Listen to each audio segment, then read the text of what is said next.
a place that I like to go, but nobody's home to increase my understanding. My daily bread, that amazing. I'm talking about precepts, precept on precept, line upon line, line.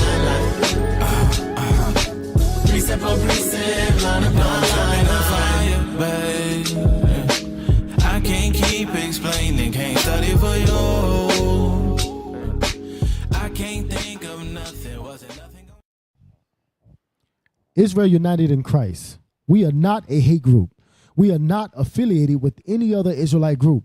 Israel United in Christ is a nonviolent, Bible-based movement. We do not advocate or condone any acts of violence against any race, ethnicity, or gender. We advise that if anyone hears or knows of any plots to cause harm to anyone or to break the laws of the land, you must contact the proper authorities to bring awareness to any possible threat, as stated in Leviticus chapter 5 and verse 1.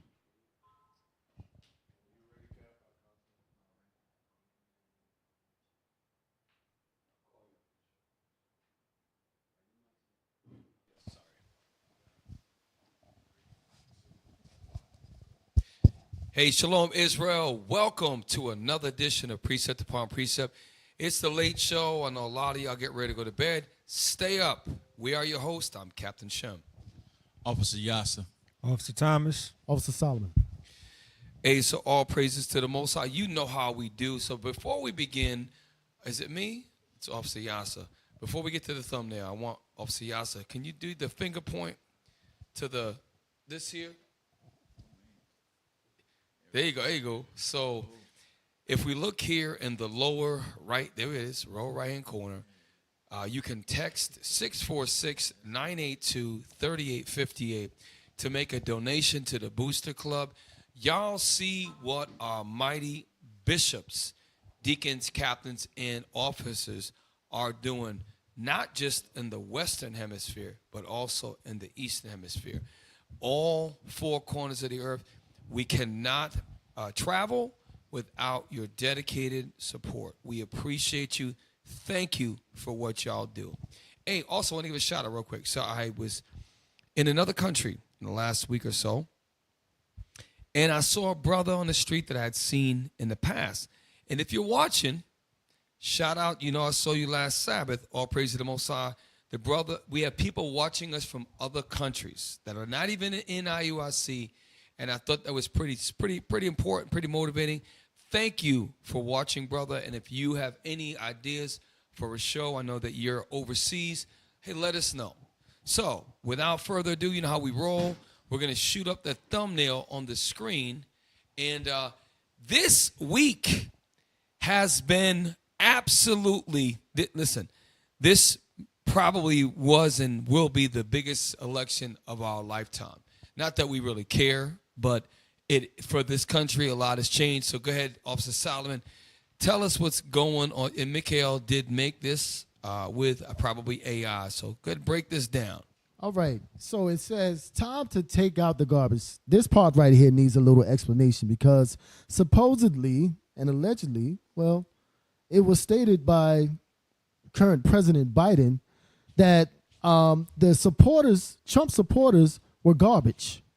So he takes out the garbage with becoming the new president-elect to move the Democratic Party out and bring in the Republican Party. So, which brings us over to the time to make America great again, where you see Trump smiling with his supporters in the back and they have their flag and they're ready to make America great again. But when we move over a little bit more, you have World War III, Iran versus Israel, alliances explained.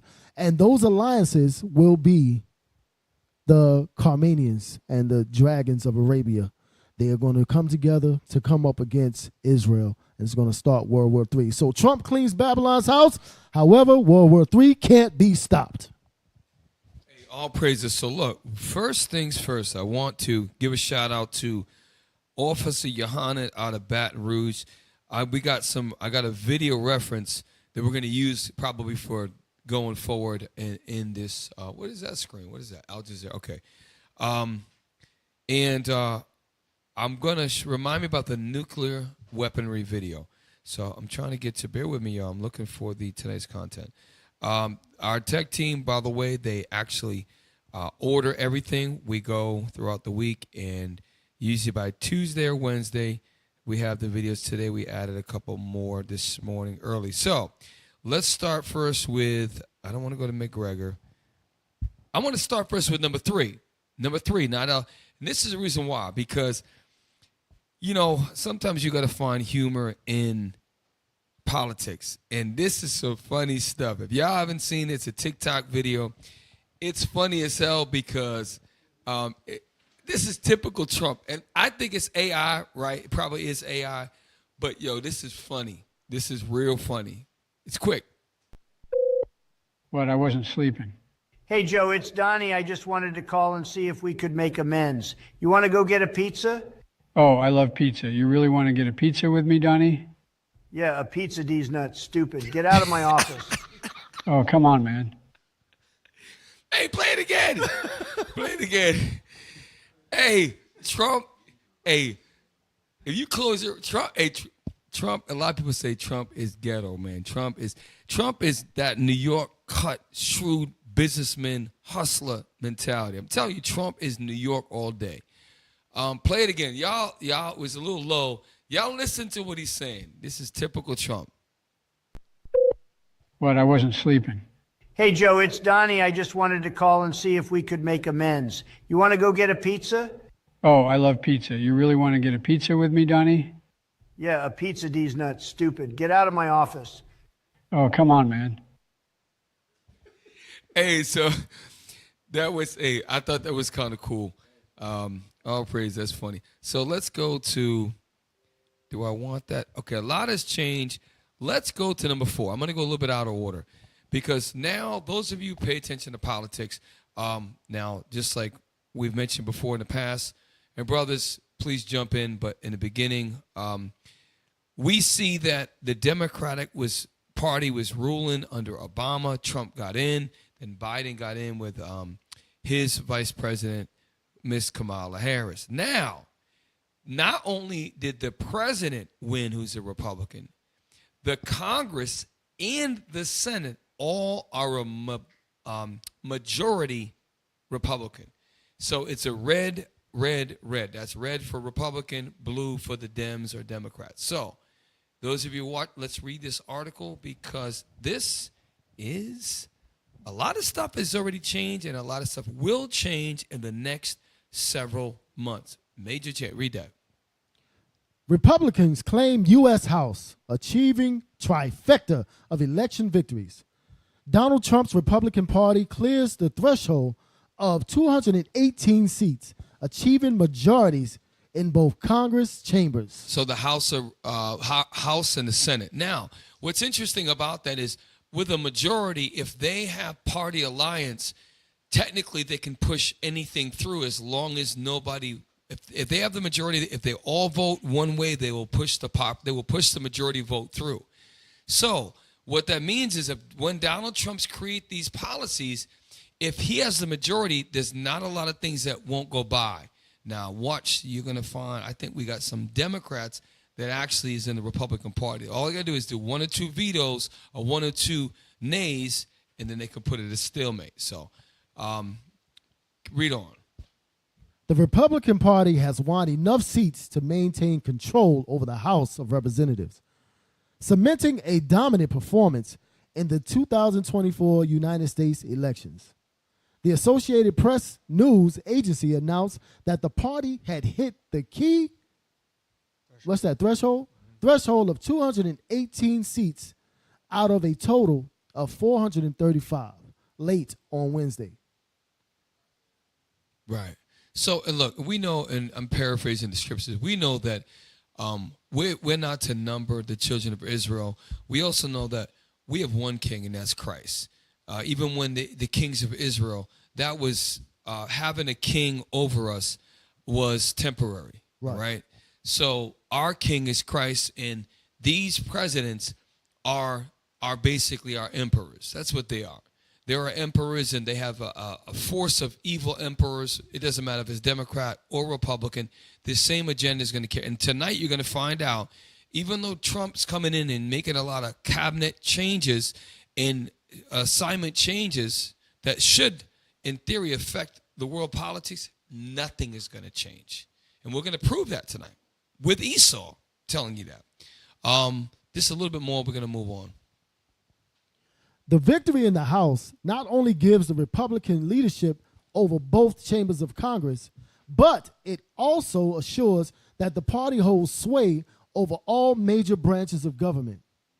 In the November 5th general elections, Republican leader and former President Donald Trump also won the White House by a commanding margin, campaigning on a America First platform. And when you look at, I wish I had a map, but I don't know if you can get it. There's a map that shows, with a color-coded map that shows red and blue.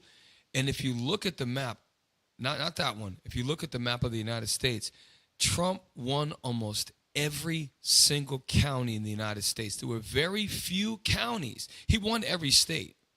But there were some counties and states that like Cook County, Illinois, has a huge population. So really big counties, some Democrats won that, which made them appear to win the state. But when you look at a map, if you could pull it, the whole country was red. And the reason why is because America, white America, and our people as well, are tired of these woke politics. We have the far left pushing the gender mutilation, women in the men in the women's bathroom, women being infiltrated by men in sports. That's not the one. There's one. Okay, let me give you an example. I'll explain it. So you see the state of California, right?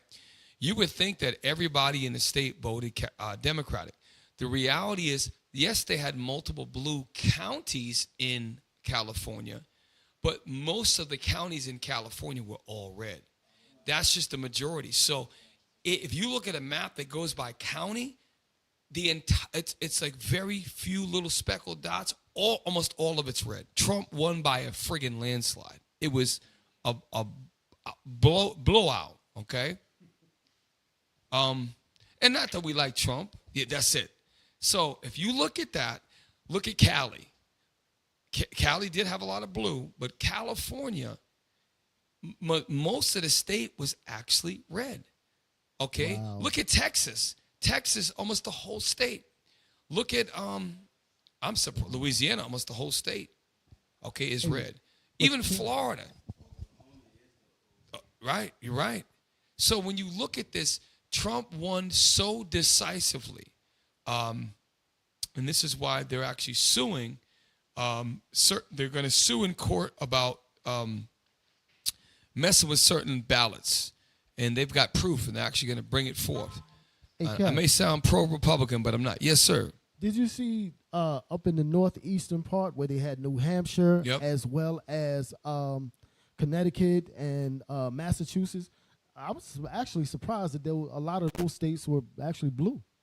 Yeah, I mean, look, Maine is up there, but I'm from that area. In that area near New York, that's New York City, that's southern New England, that is very much a liberal. It's always been liberal for many years. That's correct. And California should have been all liberal. Many of the states on the eastern seaboard is all liberal till you get to the south, and then out on the west coast, it's a lot of liberal going up through there as well. So, but he did well in all those states, and like you bringing out, a lot of people is tired of hearing about. You got to think about what the Democrats ran on. They ran on, let's kill babies. Facts. That's what they ran on, and that didn't do well. Hey, and we're gonna show you tonight that a lot of things are changing. Trump is actually he's doing things from an economic perspective, trying to stop tax credits on electric vehicles. He's also putting the stop to men who are calling themselves women going into actual women's sports. He's putting a stop to that. There's many things that they're doing that are going to unspin the filth of Joe Biden's woke policies. By the way, Donald Trump is an Edomite. Donald Trump is going to make Israelites' lives very hard, but it's just interesting seeing what's going on. Is that it on the article? Because I don't want to drag that out. Let's go to what's number 1? Is it on Trump?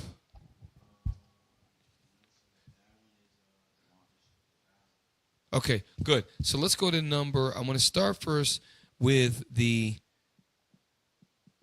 number 6, Secretary of Defense. And if you can pull up the current Secretary of Defense, and we're going to look at the Trump's nominee. So let's do Trump's nominee, and when you get the chance, pull up the present day Secretary of Defense, because there's three or four positions that are very key. All right. The president-elect continues to fill his cabinet as he gets ready to retake the White House. Some of the picks are names of people close to his inner circle.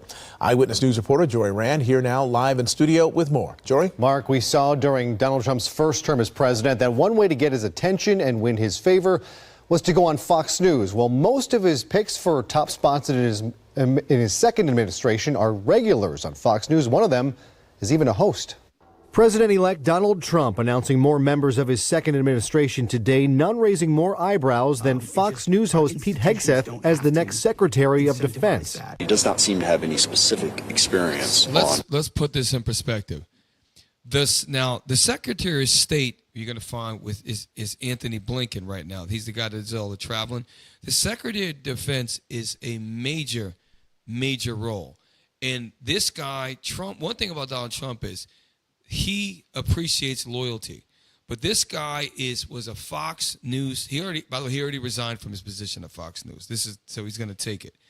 And he was in the Army, U.S. Army. But everybody on the political arena, and some Republicans and every Democrat, are saying this guy's a joke.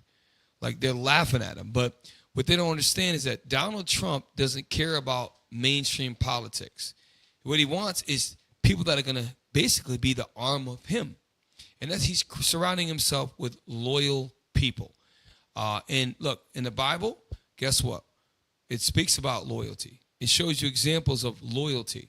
And I'm going to tell you something. Trump is going to get stuff done for a certain amount of time before they either kill him or those from his own party are going to turn on him, because they're not going to allow this to go on the way that Trump thinks it's going to go. It's going to be a problem because you got 5-star generals. You got people in the military who you would have thought he would have picked someone of that caliber, but he wants people to be his, like you said, his arm. What he say goes, and he doesn't even want anybody thinking.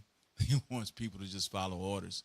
And so it'll go for a while, but sooner or later those 5-star generals and stuff are going to do what they always do, and they're going to take over, because the military is always a problem for the presidents. A lot of times the military takes over these different countries, and you'll see the same thing here after a while. The military is in war. They like war. They don't want you to stop war. That's what they're about. Right. And remember, the United States, this is how what you said is heavy, Officer Yasa.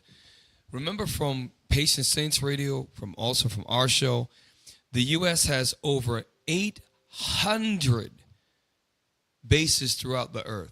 So the Department of the Defense of the United States of America, our military is so vast, the Navy, Marines, Air Force, Coast Guard, and U.S. Army, which is the largest branch, is everywhere. So the budget that we have is phenomenal. So this guy, Trump, got a Fox News anchor that was in the Army to be over that department. And you got to really see what's going on. And these traditional politicians are up in arms. Thomas? Yeah, I was just going to say, Cap, to your point, remember when he ran last time, he was talking about leaving NATO.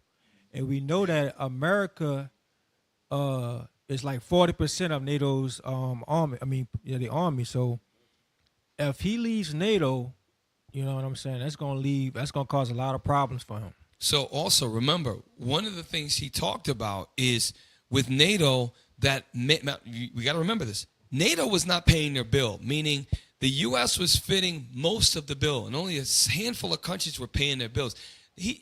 Trump says, okay, you don't want to pay, you don't get any protection. And he caused a lot of problems. And then that's why a lot of billions and billions of dollars started to come out of the pockets of the European countries that were not paying their fees. Trump doesn't want the U.S. and NATO. Trump wants us out. Trump does want the wars to stop, but again, we're a war machine. So later on, we're going to show you something about that. Can we carry on with that video? Is that I'm going too slow. It's policy or DOD policy, and that's concerning. Hegseth is a veteran and Bronze Star recipient who served in Iraq and Afghanistan and has strong views on diversity in the military, notably women in combat. You don't like women in combat? No. Why not? I love women service members who contribute amazingly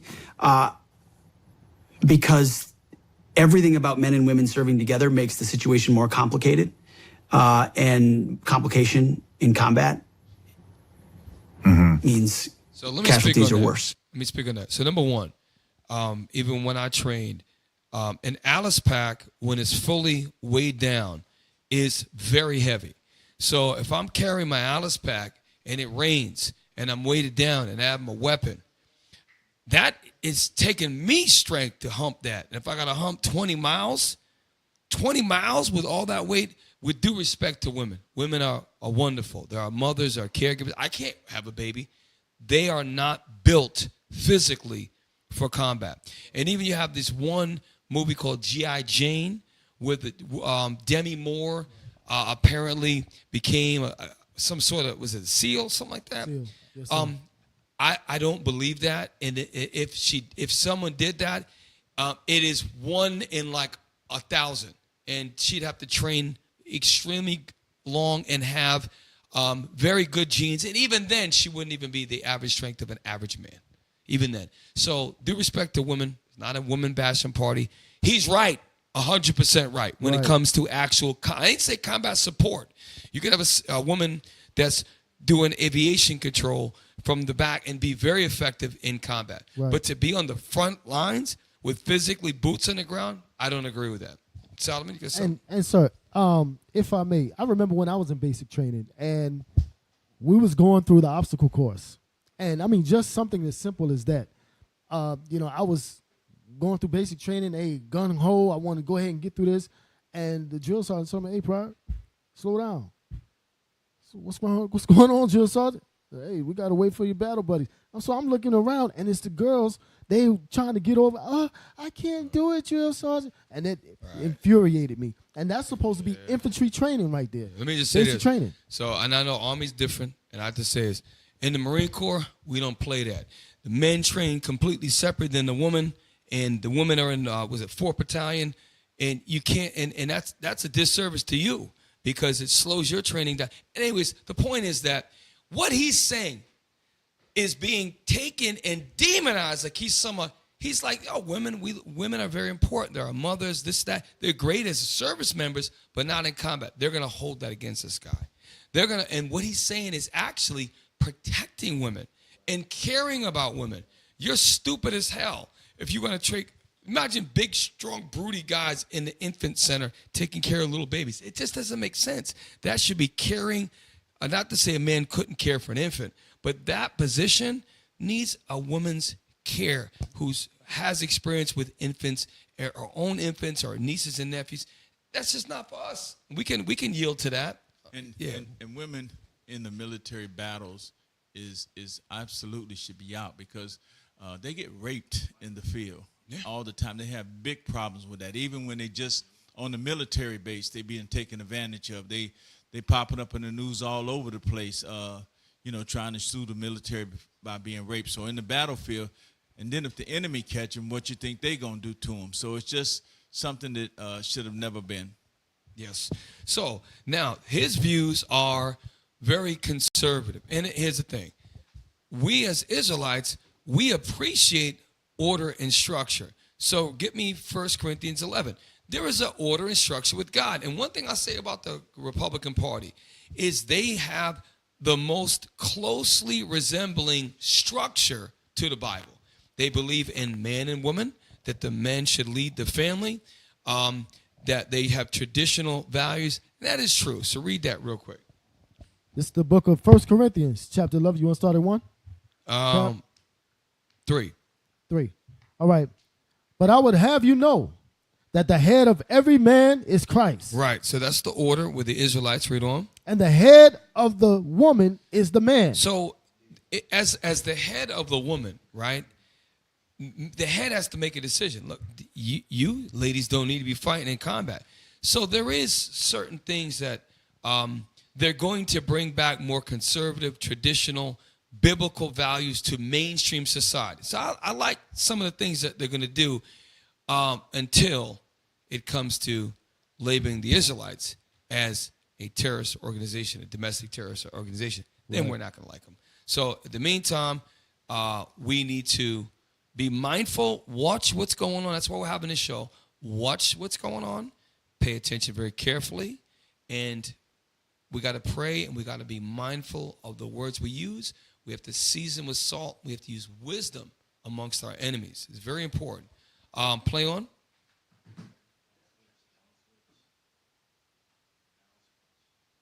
Also raising charges of a lack of experience, South Dakota Governor Kristi Noem to head the Department of Homeland Security. Once a possible running mate to Trump, Noem saw a political fall after writing in her memoir that she shot and killed the family's young dog. Now, this is how they did. So anyway, so this, she, as a Kristi Noem, she's going to be the Department of Homeland Security. Again, she is right-wing Republican, and what they do is when they want to demonize it, they're doing it to their own people now. All of her good accolades she could have had over the years, they open up with introducing by saying she had a dog one time that she actually shot because the dog wasn't worth any more to her. They probably took it, and they just said they flipped it, did that, but not knowing she may have 3 college degrees. Not that I'm defending her, but they do the same thing to us. White kid kills 18 people. They show the best picture of him. They show him in the nicest light. Black kid steals a granola bar. He did drugs. He did this. That's what they do when they want to. So they're smearing all of the Republicans. That's what, because the Democrats, liberal media still is in power. So they open up with that. She's going to be the Secretary of Homeland Security, and they open up with just going right to the jugular. Rewind that again real quick. Listen to what it says. South Dakota Governor Kristi Noem to head the Department of Homeland Security. Once a possible running mate to Trump, Noem saw a political fall after writing in her memoir that she shot and killed the family's young dog. Working with Noem on border issues. She could have been 10 years old or 12 years old. You see how listen, Esau, they're the damn devil. They're the damn devil. I'm going to speed it up. Slow. Play on. Incoming border czar Tom Homan, who oversaw Trump's child separation policy during his first term. Homan now saying families can be deported together. It's going to be humane. No one's going to be mistreated. We want to show the people we can do this. We can do this right. Florida Senator Marco Rubio expected to be tabbed as the next Secretary of State. Former Arkansas. This is very important. Pull up Anthony Blinken, please. This is very important. What have we been seeing the last 2 years on this show? Anthony Blinken is the guy that will go to these different countries. The Secretary of the State is arguably one of the most important positions. This guy, we see him all, Anthony Blinken, right? He is the diplomat. He is the guy that met with Russia's Prime Minister and Secretary of State. He meets with all the world leaders. And this position, now Trump has someone that's going to speak for him. This is very, very interesting, all right? Anthony Blinken is the subject of much controversy.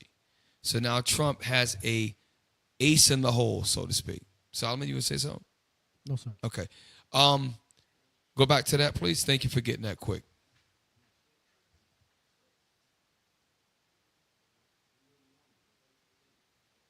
As the next Secretary of State, former Arkansas Governor Mike Huckabee to be U.S. Ambassador to Israel, and Elon Musk and Vivek Ramaswamy to run the private. Anybody want to speak on this? This is big. Somebody else speak on Elon Musk. This guy is East Indian background. He's a multi-billionaire, so he doesn't need money. He's got big money, right? And he's actually pretty sharp. This dude right here ran against Trump for the Republican Party nominee and then yielded and basically what he's saying is he wants all conservative values, and he's going to back them. Let me tell you why. He's like a young version of East Indian Trump. This guy right here, I'm gonna tell you something. This guy doesn't need. He's got billions of dollars. He is very much like Donald Trump when it comes to. He's going to do what it's going to take to get the job done, according to Trump's agenda. Now, the other guy, someone could speak on him. This guy made a big difference in the election. Somebody want to speak on Elon? Well, Elon Musk, from what I know of him and his background, he also purchased the Twitter and changed it to X. Yes. So because he has enough money to have purchased that, and he also, all praises to the Lord, the Lord put it on his spirit to change the way that Twitter runs as far as being able to, your expression of speech, what I'm saying, your right to speak and everything. So that gives us a platform only for a time, and so Elon Musk, he's a very interesting guy, and his presidential run I was not aware of, but it doesn't surprise me because he is very busy savage. So with Musk, go ahead, Yas. Go ahead. So I wanted to mention about Elon Musk. So when he bought Twitter, what he did was he bought a way to be able to control the narrative that the Republicans wanted to put out. So also he has Starlink, and he used Starlink. He's using that to help the Ukrainians, and so he's pushing that right-wing agenda. He helped get Trump in there. He did a lot to help Trump get in there because a lot of people favors him because he's young, he made a lot of money, and so that's why they like him. But as far as putting him in to run a cabinet that basically they made up so that he could have a job. Let me tell you what else Say he did. so. To your point, very good points, both of you men. Elon Musk, when he first of all, he is the backbone behind Tesla. That's the #1 electric car company. A lot of the innovation came from this guy. Also, he's a multi-billionaire. He also did SpaceX. He actually, if you Google Elon Musk's rocket, the rocket lands as it comes down, like if you remember the old shows, it actually lands like on the Jetsons. And the Jetsons, and then the arm goes out and grabs it. Elon Musk, when he acquired Twitter, he cut out like 75% of the staff. So what Trump is a businessman too. Trump is a New York hustler. What Trump did was this.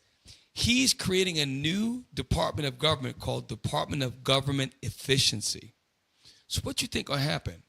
They're talking about cutting out, and it's not solidified yet, allegedly cutting out the Department of Education, taking many department agencies and reducing the amount of tasks. You know, they say there's too much red tape in the government. They're really about to, and that's all. Some of these guys may get killed, and I pray that they don't, but they're going to cut thousands and thousands of jobs, and people are nervous. Many people are starting to resign. If you've been paying attention, people are resigning. Another thing is another guy named RFK, Robert Kennedy Jr., who is John F. Kennedy, JFK, had a brother named Bobby. Bobby had a son, and that's RFK. RFK is the nephew to JFK. He's now been appointed to the Department of Health. He's the guy that talk like weird voice. He's going after Big Pharma. This is why they try to kill Trump, because he's not doing what normal politicians do. He don't need money. He don't care about their approval. So it sounds like I'm pro-Trump. I'm not. I'm pro-God, but God's going to use Trump. And they're also going to go after Social Security. This has been a big thing on the agenda for the Republicans, for the conservatives, to go after Social Security. Now, after you done put in, like a person like me, I done put in since I was 16, so probably about 40 years I put in, so I definitely want to get my money out, right? But they have different thoughts about, well, it's broke. It's broke because the government used the money out of that those funds, and they want to shut it down. Right. that's a bad thing. Social Security for the elderly, if you take that away from them, they'll have nothing. You have people starving in the street like never before. Hey, so look, I didn't realize we started a little bit late. Do me a favor, we're going to end that video. Let's go to, did we do number 7 yet? 7 should be short. We're going to go to 7, and we're going to go to 8 and 9, because we're going to show you that it, even though he's, like I think Solomon said, he's only the president-elect right now. He doesn't get sworn in for several months. But already the appointees and the stir that's being created in the political world is causing people right now to resign, to leave the country. This is serious. Y'all have to watch the news, and you can't watch just the regular stuff. You have to go outside to other countries that report about the U.S. and see it through other eyes. You cannot, and I'm not saying you can't get something from CNN or Bloomberg. You've got to get different perspectives to really get a understanding of how we're but the U.S., the country we live in as Israelites, is viewed in a very bad light throughout the earth. Cap. Yes, sir. I just got to say this. I don't want to throw you off. Bring it out. He sure is red. Yeah. Look at that picture. He sure is red. He's so red he look like he bleeding in the face. Hey, look, and that's the truth, man. His face, and that's the thing about Esau. Esau, this is how we know it's Esau. And and I don't remember the scripture. It's in Matthew. A house that divided cannot stand. Donald Trump is an Edomite. Joe Biden is an Edomite. Most of the appointees that he has on both sides, most of his appointees are Republicans. But on both sides of the house, all the major players in this government are Edomites. And their house is divided. That's why the name of the show is Trump Cleans Babylon's House. And when you clean a house, basically you're going through and ripping everything out. And what's happened is there is a division in Babylon's kingdom right now. You got that? This is the book of Matthew, chapter 12 and verse 25. I don't know why I get 12:25. 12:25.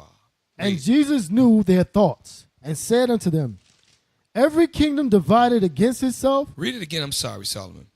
The book of Matthew, chapter 12 and verse 25. And Jesus knew their thoughts and said unto them, Wait, what? He knew their thoughts and said unto them, every kingdom divided against itself. That's the point. Every single kingdom. It doesn't matter if it was Rome, Greek, Persia, Mede, the Spanish Empire during the Inquisitions. Every kingdom that is divided cannot stand. This is why Babylon is falling.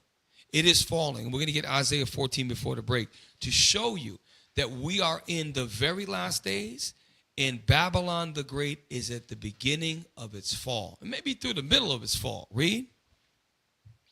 And Jesus knew their thoughts and said unto them, every kingdom divided against itself. Divided against itself. Read. Is brought to desolation. It's going to be brought down. We are going to, and listen, it very may well be in our lifetime. Our physical life, where you're alive in this flesh, we may see Christ's return.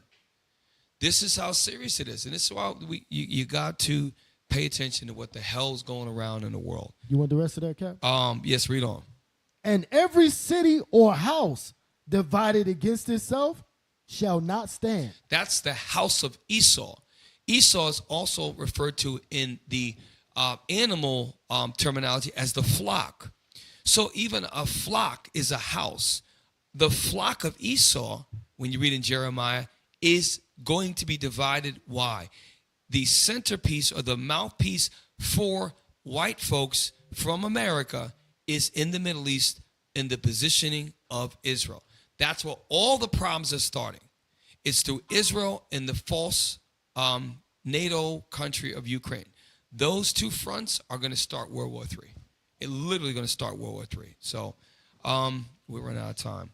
Get me 7, please. This is a short video. U.S. President-elect Donald Trump. Pause it. It's going to tell us about the Department of Defense, Secretary of State, Department of Homeland Security. representatives of the United Nations and the Department of Government Efficiency. It's going to kind of review the major changes that are set to happen. U.S. President-elect Donald Trump has announced his picks to fill a number of crucial positions in his next administration. Some have been criticized for a lack of experience, but many share two common characteristics: loyalty to Trump himself and hardline political stances on issues important to the incoming president. Trump on Tuesday said he had picked Pete Hegseth to run the Department of Defense. Hegseth is a Fox News commentator and veteran of the Army National Guard, who said he quit the military in 2021, claiming it had sidelined him over his political and religious views.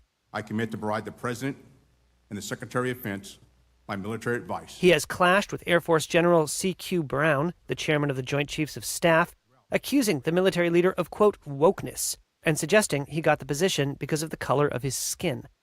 The top Democratic lawmaker on the House Armed Services Committee criticized the decision to name Hegseth to lead the Pentagon.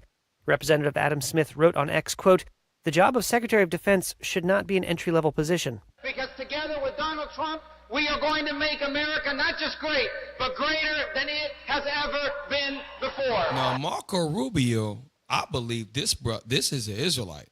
I think his heritage is Argentina. He's from South America, and if you look at the brother, I'm very sure I'm right, but I could be wrong. That's an Israelite, and so he's not going to stop the prophecy, but maybe he could do something to try to help our people from catching hell. As the Secretary of State, that is one of the most important positions in any countries, especially the United States. He is this is really the talk. This guy's the talk. Marco Rubio for the Secretary of State is going to replace Anthony Blinken. Every show we did, all you see is Anthony Blinken. Anthony Blinken. Meeting with Russia, Anthony Blinken. Meeting with China, Anthony Blinken. Anthony Blinken is the right arm representative of the United States of America in geopolitics and globally. This is very, y'all pay attention to these things that are about to change. Watch the news, not just CNBC. Pay attention. Play. Sources tell Reuters Trump is likely to tap Republican Senator Marco Rubio for the role of Secretary of State. Rubio is a veteran of the Senate's Foreign Relations and Intelligence Committees. The senator has in the past advocated for a more muscular stance with respect to U.S. geopolitical foes, including China, Iran, and Cuba. He has shifted some of his positions in recent years to fall more in line with Trump's, including pushing for a less interventionist foreign policy. The only person in the race that I trust to do what needs to be done on these issues is President Trump. South Dakota Governor Kristi Noem was named to lead the Department of Homeland Security, overseeing everything from border security to disaster response to the U.S. Secret Service. She has little experience on the national stage and has held no prior role with DHS. So pause. The governor. I wonder why Donald Trump, this is a rhetorical question.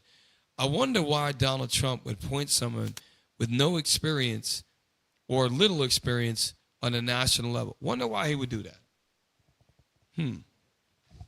And so he can control them. Yes. So Marco Rubio is an Israelite. His father and them are from Cuba, Manasseh. So I thought it was Argentina. Is that it? Is Cuba? Okay, I was wrong. It is Cuba.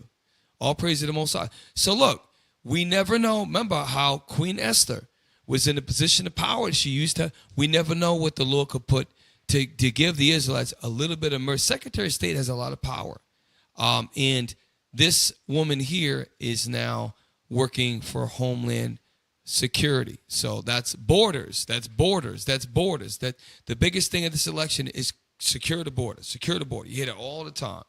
So he's shaking things up. We're almost done with this. We're going to go to break.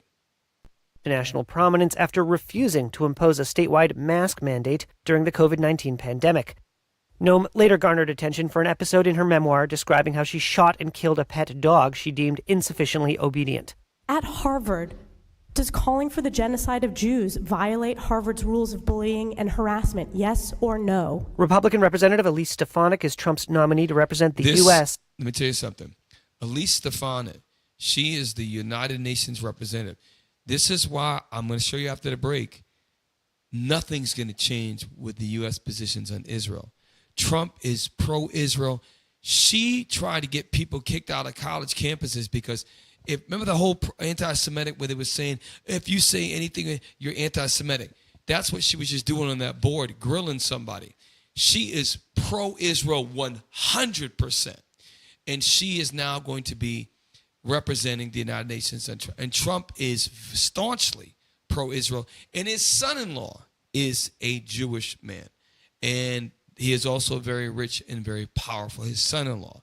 So make no mistake about it, make America great again. It's not going to change the position of Israel. Because why? God will never allow it to happen. He has to harden the heart of the United States and the least of the flock to draw them out. It has to biblically happen. Okay? Now, that's it on that. I want to show two things before we go to break, real quick. So remember I said before about RFK. I want you to go to number 9. It's a slide, and it says breaking number 9. This is very, very interesting. What do we see here? So these are a bunch of numbers, and I'm going to read the first one. It says symbol LLY, Eli Lilly and Company.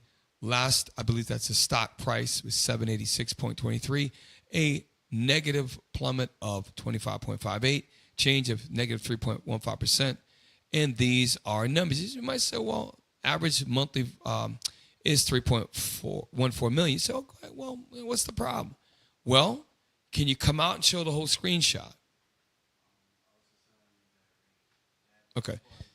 All right, so now this is the news feed.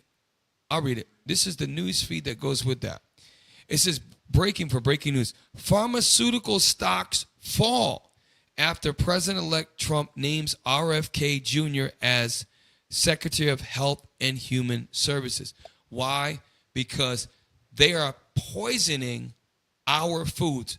And the proof of that is the United States is the most sick and obese country by far.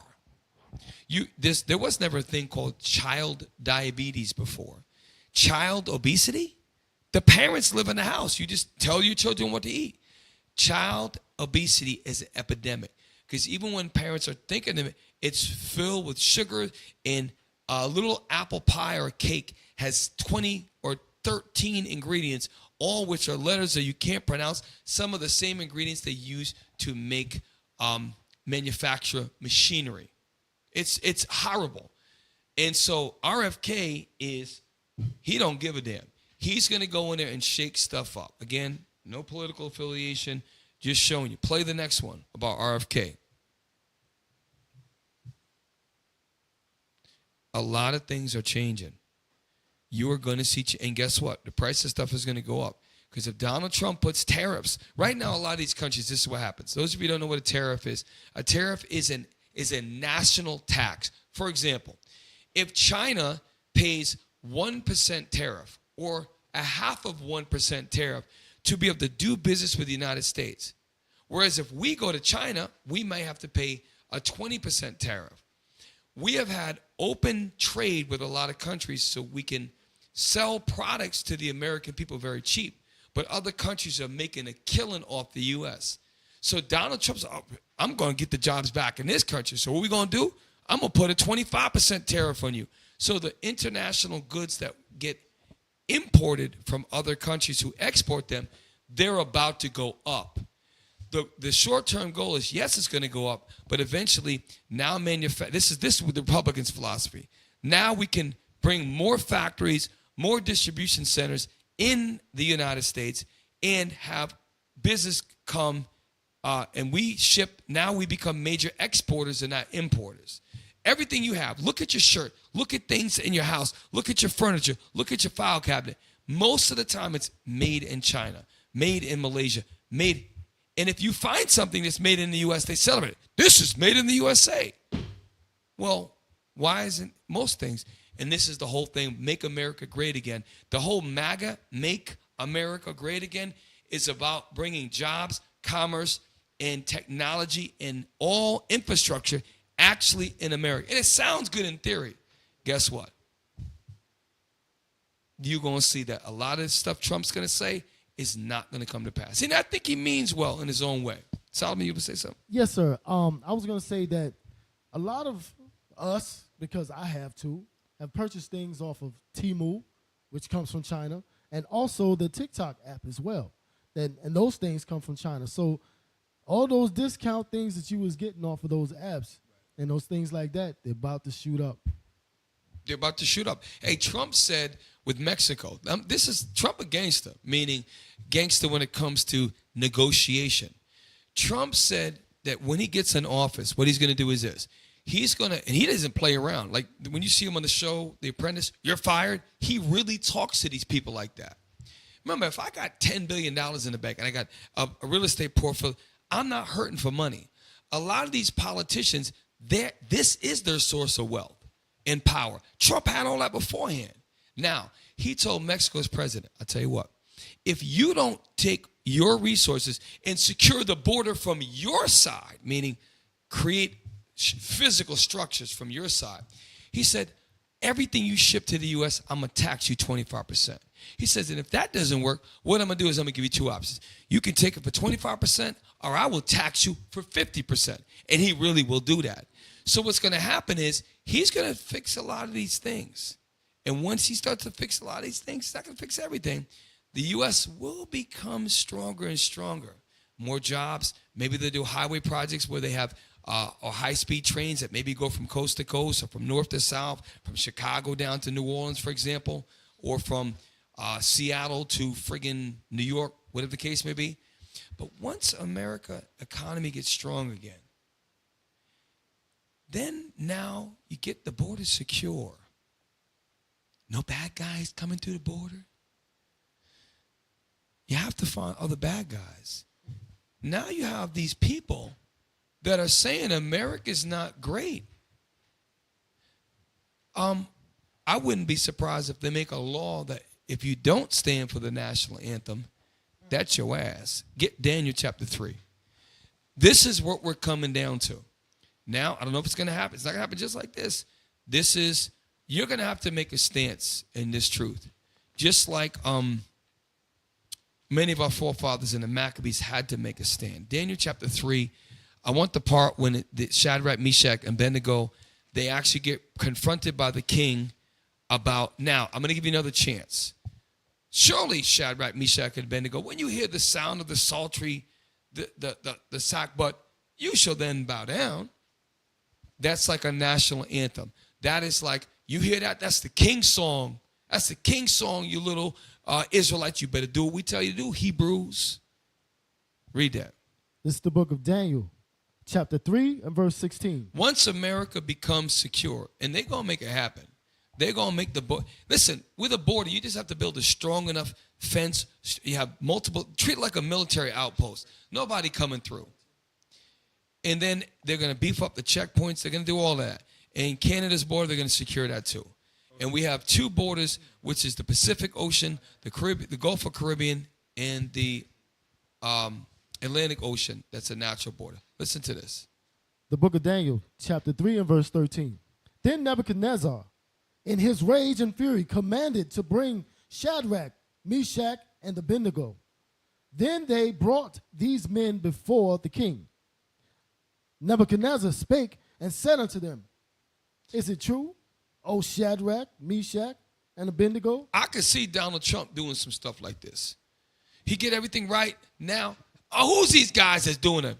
Bring them before the presidential hearing. Bring them before the state hearing. Bring them before the Capitol. Nah, I don't believe you Israelites. I'll tell you what, listen. When they play the, and I'm using an example. When they play the national anthem, listen. All you got to do is, and again, I'm being theatrical, but this could happen. It happened before, and watch this, read. Do not ye serve my gods, nor worship the golden image which I have set up? Now, if ye be ready, that at what time ye hear the sound of the cornet, flute, harp, sackbut, psaltery, and dulcimer, and all kinds of music, ye fall down and worship the image which I have made. Later on, y'all read it for yourself. What happens is they refuse in front of the king vehemently. And they said that the children, those are Israelites, they said, listen, our God is going to protect us from that fire. But if and he does not, we're still not bowing down to you. And then don't worry, we'll live again. I'm telling you, brothers and sisters, this country is going to change dramatically.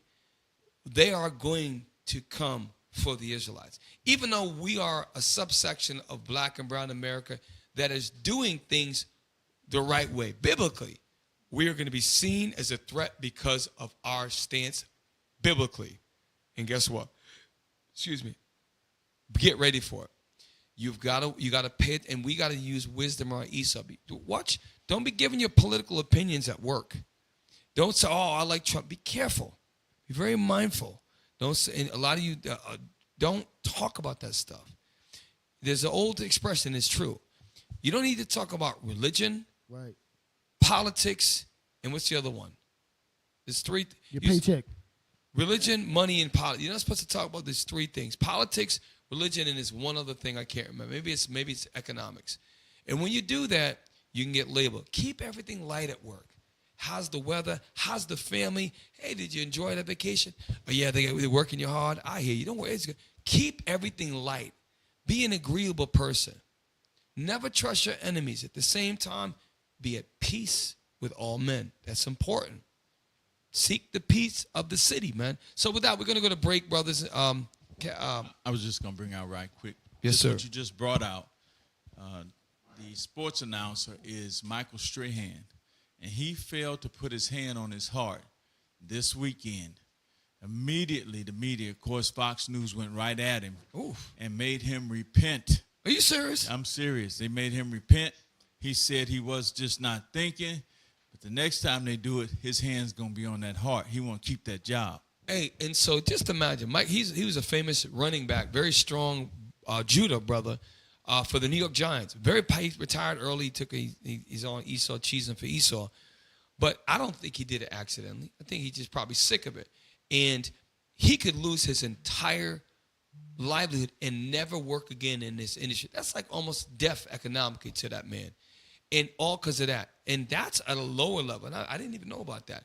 What's going to happen is, think about it. If Trump secures all the border, and now jobs are coming in, the economy's starting to get better, interest rates adjust. Now maybe he does stop one war. Maybe he stops Ukraine, and you think that everything is right. And again, it's going to go back. They're going to go for the so-called white supremacists, which those are the real terrorists. And then they're going to come for us. So with that, stick around. We're going to go to break and come right back with the second half of the show. Stick around. Hey, shalom, Israel, Most High in Christ bless. My name is Captain Shem, IUIC New Orleans. Help us to grow. YouTube page, subscribe, like, share, hit the bell notification. And now it's even easier, y'all. Hey, and also part of New Orleans Camp, we got the community cleanups. Cleaning up our neighborhood one at a time. What y'all waiting for? Subscribe. What are you waiting for? Subscribe! There's so much wrong going on in the world, but somehow we keep it all smile. Subscribe and follow us on all social media accounts. We got TikTok, we got Twitter, we got Rumble, and YouTube. Make sure y'all follow IUIC New Orleans. Shalom. Tell me if you feel me, clap your hands up. Hey, also, we got flyer missions every day and also camp videos. Check us out, IUIC New Orleans. So remember, go to our YouTube page, subscribe, like, share, and don't forget the QR code. When the QR code comes out, don't forget to take your phone out. 5, 4, 3, 2, 1. Why isn't it done? Shalom, Israel. Good drink, can't I get just to have a good time? That's what we say.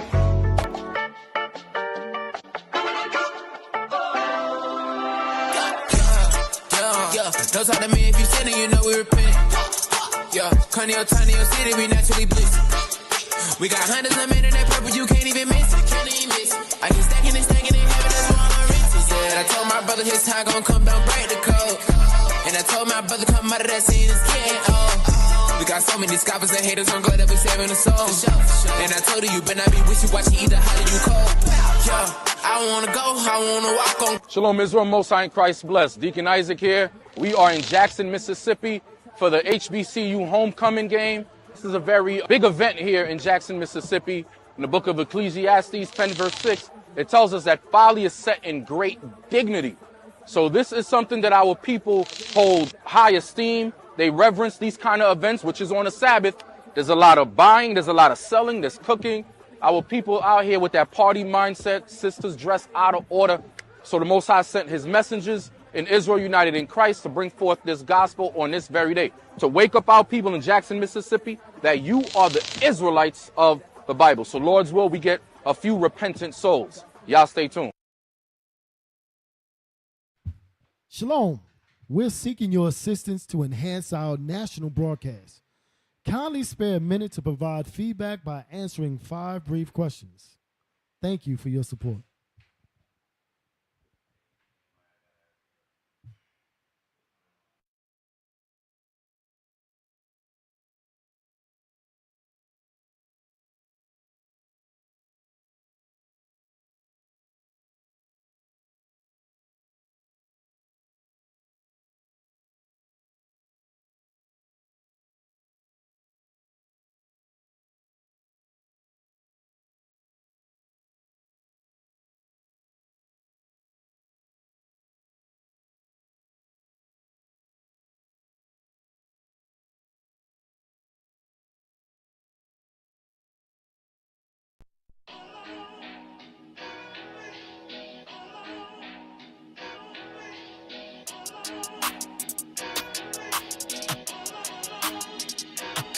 Okay, living legends, sons of God on the block, I hope they get the message.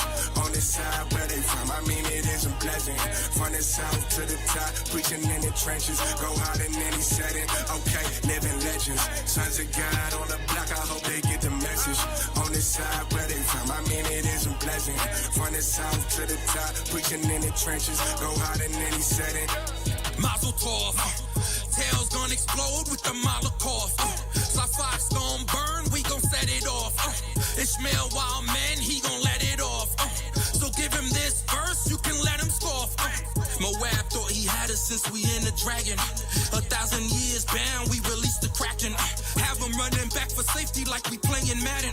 Pull the carpet from the nations, no this ain't Aladdin. We got the island on lockdown. Prophets be all on your block now.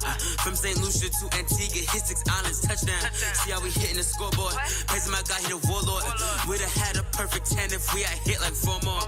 Heard they watching TV, we gon' make them sit calm. Got a radio show on the go, know it's on. Whether they are Rastafari or they quote in the Quran. When my deacon get the teaching, they defeated and they gone. Living legends, sons of God on the block, I hope they get the message. On this side where they from, I mean it isn't pleasant. From the south to the top, preaching in the trenches, go hard in any setting. Okay, living legends, sons of God on the block, I hope they get the message. On this side where they from, I mean it isn't pleasant. From the south to the top, preaching in the trenches, go hard in any setting. Going to war, my life in the line, we busting the islands. Pops of God, we better than diamonds. Spirit of Christ, spirit of Judah. Putting up purple, it come with a price. My God is the light, but he coming at night. We making waves. Number 7, talk about work, but it's my perfection. God's on earth, we live in legend. Bahamas, St. Thomas, etc. Damn near the whole world. Gotta be dumb if you ever could think you can mess with us.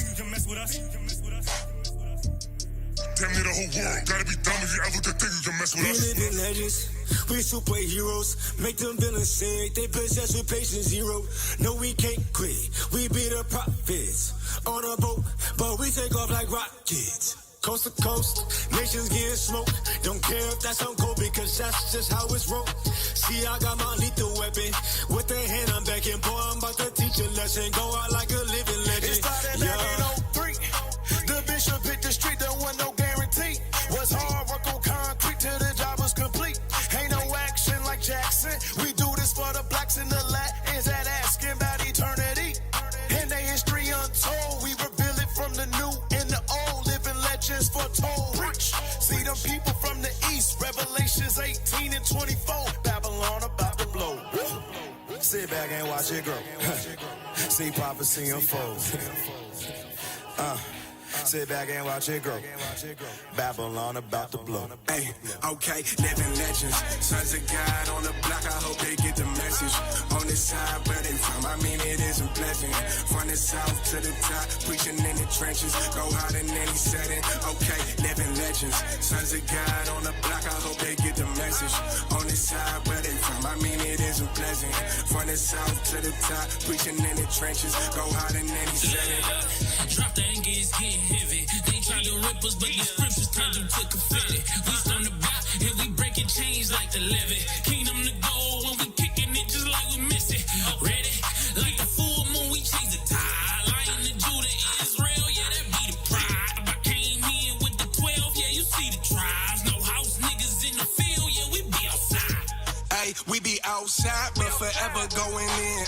Yeah, we going live, prophecies in the wind. Ay, Holy Spirit to the fringes. If I said it, that I meant it. All work that I mentioned, gotta go hard to the pension. I know that we some living legends. Never take a loss, just keep living lessons. Spirit vexing, sometimes you get lost. Better get your blessing, it is destined. Boy, the world is yours. Since the intercession, in a second, you can lose it, dog. Don't let them intercept it. Trying to be in control, there's people that grow, there's people that stop, there's people that comfortable being enslaved. They live in the grave, they live in the plot. The plot is keeping us in his religions. We making decisions, believing a lie. How you expecting to be in the know when you been living up under a rock? Make it hot, like we boiling, like we seething in the pot. We the salt, they absorbing every season, and we got make it stop. Sick and tired of all these heathens trying to copy. No matter how hard you try, you could never ever stop me. Life of a living legend.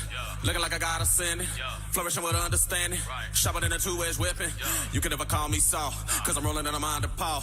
We the doctors of law, and we gonna answer the call. Yeah, all you need to know is we ain't never gonna find it. Till you sober up, then you'll be no longer blinded. We the greatest thing you will ever see, cause you're looking at a God and you're looking at a king. Now hold my crown, now hold my chalice. We about to restore balance. Come and get a moment of silence. We about to bless the islands. Okay, living legends. Sons of God on the block, I hope they get the message. On the side where they from, I mean it isn't pleasant. From the south to the top, preaching in the trenches. Go hard in any setting. Okay, living legends. Sons of God on the block, I hope they get the message. On the side where they from, I mean it isn't pleasant. From the south to the top, preaching in the trenches. Go hard in any setting.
Welcome back, Precept upon Precept. In case you didn't catch, throw the thumb up there real quick for the thumbnail.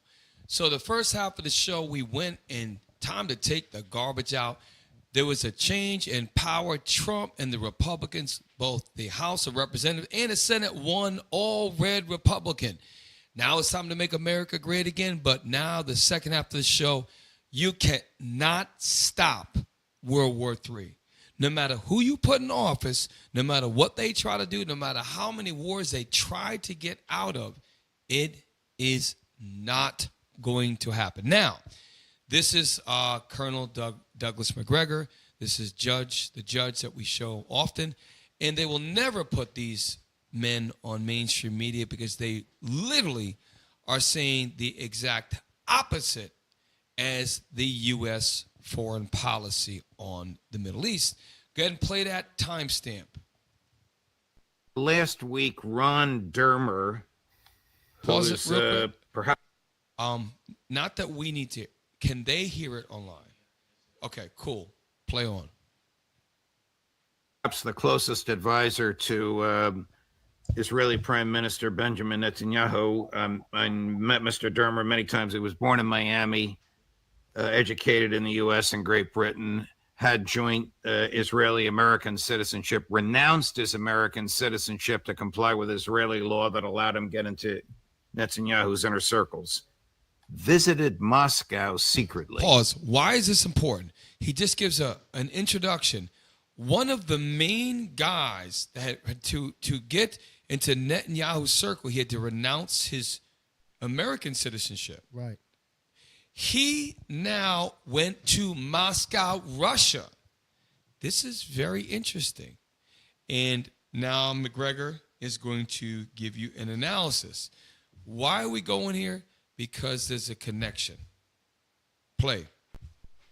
What do you think that's about, Colonel? We know that Israel is on the brink of economic chaos, and we know that it is surrounded by enemies with whom it has picked fights that it can't seem to win. But what would Dermer be looking for from the Kremlin? The truth is that Israel is on the path to war with Russia, as well as Iran, Syria, and potentially any number of other countries, including all of the... Pause this. Now let's prove that. Get me the video on bombing Syria. I told you in order, but it just came up. I believe it is, nope, it is, I'll post it right now just so you have it. I'm going to forward it to tonight's content just so it's fresh. Post that. So he said, Israel's at war. We haven't heard Syria's name come up too often. They're literally fighting internally in the land of Israel, both Gaza, which is close to Egypt, and they're persecuting the people on the West Bank, the Arabs. Then they were fighting the Houthis in Yemen. Then it was the Lebanese in Lebanon to the north, which are the who are they?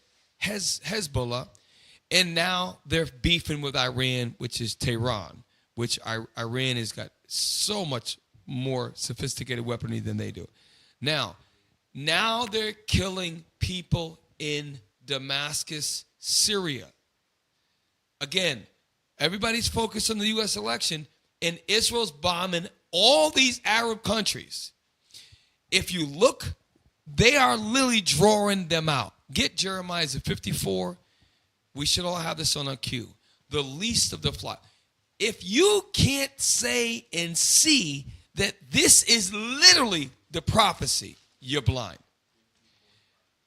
McGregor said Israel has enemies all around it.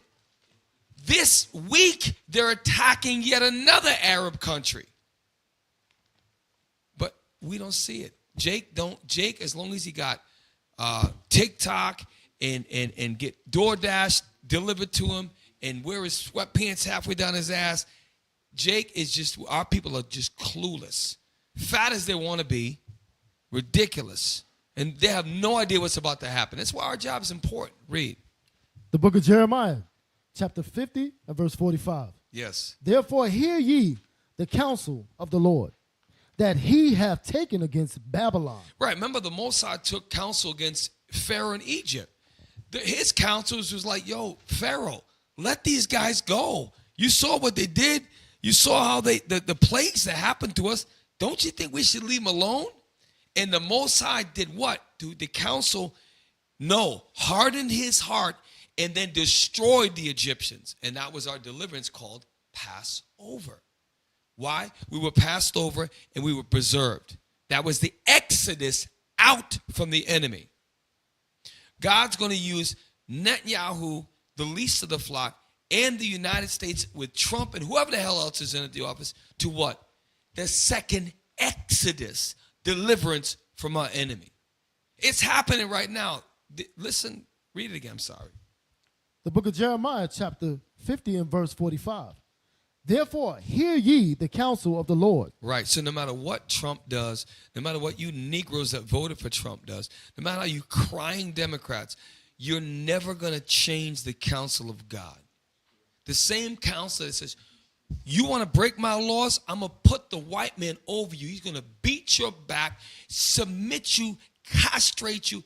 God allowed all that to happen. Slave ships, 100-day, 180-day journey, throwing up on the bottom of the ships, giving birth on the bottom of the ships, getting thrown up, mothers taking their babies and jumping overboard as instead of a life of misery, get eaten by sharks. The sharks used to follow the ships. That God, the counsel of the Lord. Read. That he hath taken against Babylon, and his purposes that he hath purpose against the land. This is the same Babylon you read about in Revelation. This is the same Babylon that Isaiah saw in Isaiah 14. Read. Against the land of the Chaldeans. Right, that's the land of the Chaldeans, royal Babylonian family, but it's really talking about the elites of Esau, the white man. Read on. Surely the least of the flock shall draw them out. God is using the analogy of a herd or a group of animals. He's comparing the flock, meaning they're the same. So the Edomites are one flock. The Israelites, we one flock. The Edomites have one flock. The least of them, damn sure it's not Germany with Europe's largest. It's not France. The least is that little country that they stole in 1948 called Israel. A little speck. All that power is like a laser beam going through that country. That's the least of the flock of Babylon the Great. Read on. Surely he shall make their habitations desolate with them. He's going to destroy that land. How? Because we're showing you they're attacking everybody around. McGregor, which we're going to go back to, is a colonel, and he's a so-called patriot. He's very worried about, and he sees it coming. There's nothing they could do about it. No matter what McGregor or these analysts try to say, and even if they sound like they're doing the right thing and our government's so evil, it doesn't matter what you do, man. God's counsel is already set. In Isaiah, he said, declaring the end from the beginning. So it's already going to happen. We just got to do our part. We got to keep the commandments. No matter hell or high water come, we got to do this. Read on. Verse 46. At the noise of the taking of Babylon. Did it say surely the least of the flock will draw thee out or no? We ran past that, but okay. I can read it again. Read it again. And his purposes that he hath purpose against the land of the Chaldeans. Right. Surely the least of the flock shall draw them out. Surely he shall make their habitations desolate with them. And that's the point. How is Babylon? Babylon, that city has fallen. Let's think about it. If you pull up the world map, if you look at the position of North America and look at the center of North America, is the most isolated continent out of all continents. Look at South America as well, but really North America has a better strategic advantage. Look at Canada to the north, then you have South America and Central America to the south. Look at the span of our coastal borders. By the way, Mexico is zero threat. Canada, zero threat. Look at how the hell could anybody touch the United States of America? Because what's going to happen is when you look at the world map right on the Mediterranean Sea, circle Syria's in red, circle Israel. You can barely see it right next to Egypt. Right next to Egypt. There you go. No, and you don't need, leave it like that. You don't even have to blow it up. And we're going to end the show. I got to in about 20 minutes. So, if you look, just think logically, how could Russia destroy us? It would have to. We have nothing to fear with Russia. Russia has nothing to fear with us. That's why God used the thermonuclear missiles. What would make countries with so secluded from each other have to use them? It has to be somewhere in their backyard. Look at Israel. Just circle Turkey. Just circle Turkey for me real quick. Okay. Circle Egypt. See Egypt? You can see Egypt. Come on, man. You know where Egypt is at. Right. That's Israel right there. It's right in the middle of everything. It's right in the middle of Europe. It's not far from Russia. That's the least of Babylon. They're going to draw America into this war, and that's when Russia is the nukes are going to be launched. Right. You got to see this, and this is how we know. Now go back to McGregor real quick. Look at what this dude's saying. Why can't everybody see this? How can't everybody see what we see? Most people can't even recognize what we're seeing right now. Now play it again. States in the peninsula, and Israel is on the path to war with Russia, as well as Iran, Syria, and potentially any number of other countries, including all of the Arab states in the peninsula and Egypt. I suspect that he went there hat in hand with some sort of attempt to get forgiveness for having launched airstrikes against Russian facilities in Syria. Stop. So the Israelis are so bold. God, to his counsel, had put in their spirit to, whether it's accidental or on purpose, and I'm inclined to believe it was on purpose, to destroy Russian facilities in Syria. Russia has beef with Israel, and we can't even see it. Now, go to Damascus bombing, the one I just sent you. This is most recent that the IDF, Israeli Defense Forces, Israelis, so-called Jewish men, is bombing Syria. This is this week, a couple days ago. Read the date on it. It doesn't have a date, does it? That's today. This is today. Today, it's today the 4th. This is today, man. Showing you that McGregor's from 3 days ago, they had already bombed Russian targets in Syria. Now they're striking Arabs in, look, residential, but read that. At least 15 people have been killed in Israeli strikes on residential buildings in Damascus, Syrian state media reported. Those aren't Russians that live in the residential neighborhoods in Syria. Those are Arabs. So when McGregor said that, he said that 2-3 days ago. Here's proof today Israel's attacking Syria. They're beefing with every Arab around them. And they're crumbling. Their economy's crumbling. Their citizens having to move. And in the media, you would think that they're holding on. They're getting their ass whooped. From the north, Hezbollah. Egypt is getting ready to gear up. Then you've got Saudi Arabia. They're playing the fence right now. Iran proved they could touch them with hypersonic missiles and their low-level drones. And then you've got Syria. Then you got Lebanon to the north. All these things are happening, and without the United States of America, they would have been done 50 years ago. Here's the point. America is going to be pulled out into this war, and there's nothing Trump can do about it. Trump's already says, I'm going to get in within 24 hours. I'm going to end Ukraine. I'm going to end.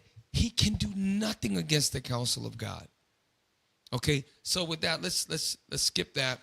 I want to go back to, I want to get to the thermonuclear bomb. I don't think I'm going to be, now I got to get to that. Now, go to did you get to number 1 yet? I'm sorry, go back to McGregor. The Russians would tell them, you need not worry, we will not attack you. And I don't think he got that. As far as economic assistance is concerned, why would the Russians give them any and help bankroll them, since they become, from the Russian standpoint, a menace to stability and security in the region?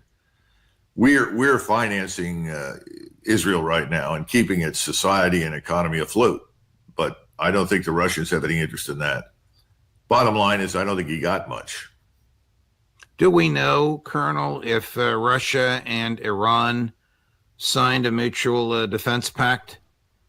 No, I can't. Pause. And now, this is very important, because Iran, they had deals with Russia. Remember BRICS.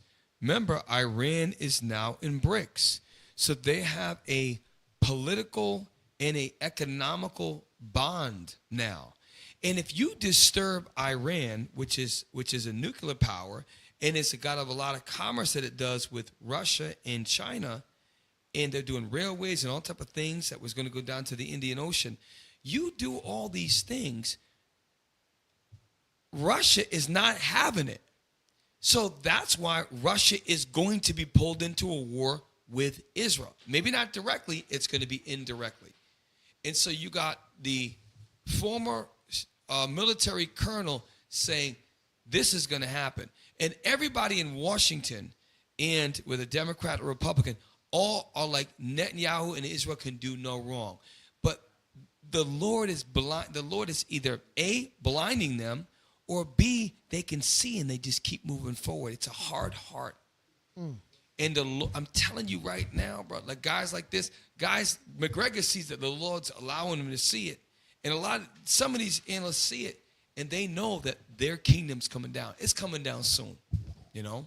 And spreading, Cap. I read an article today. It says the next battleground is Iraq.